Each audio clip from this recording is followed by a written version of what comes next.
Okay, so the next step is to cut these tabs off of the bike using a grinding wheel. Basically, I just got this Dremel tool here and cut off the back side of the tab right there.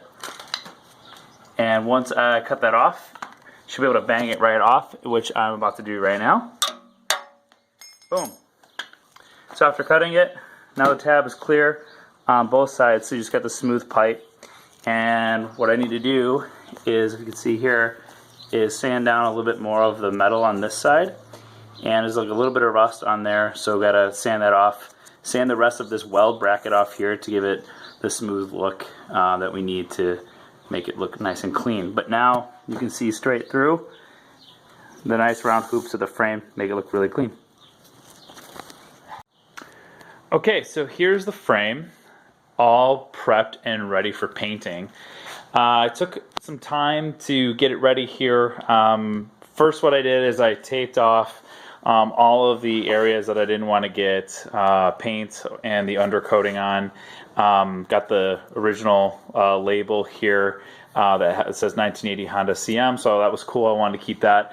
As well as there was a label here in the back that I wanted to keep, so I taped those off and then just used a razor blade to cut around the edges where I didn't want to get paint on it. But the major prep for getting this thing ready was actually getting these tabs cut off. And earlier I talked about how I started getting them cut off with a little bit of a small Dremel wheel. But what I did then is I borrowed a friend's cutting wheel, and I was actually able to grind these down and get this all nice and smooth. So once the coating and the paint's on there, you won't even know that there were any tabs here at all, or there was also one here and here, gone, there, gone, and also one more on the other side over here. So I was able to grind those down. In addition to grinding that down, I also grinded down some rusty areas. Try to get as much rust off of the frame as possible.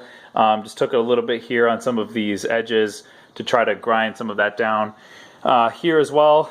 So one thing though is that the grinder did leave like some kind of harsh marks. So what I did then is I just took my hand sander, power sander, and just went over it as well. So I did that, and then also just did a light sand over the entire painted area, so that way the new paint and undercoating would stick. So the next step now, now that I have it all dusted and cleaned off, is to spray it down and get its first coat of the undercoating that I use, the rubber undercoating that I've been using on all the parts. So that way it keeps it from getting rusted and starts to look nice. And then once the undercoating's dry, then I apply the black paint to it.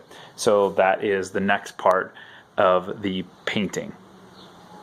Okay, and so here's the frame, completely painted.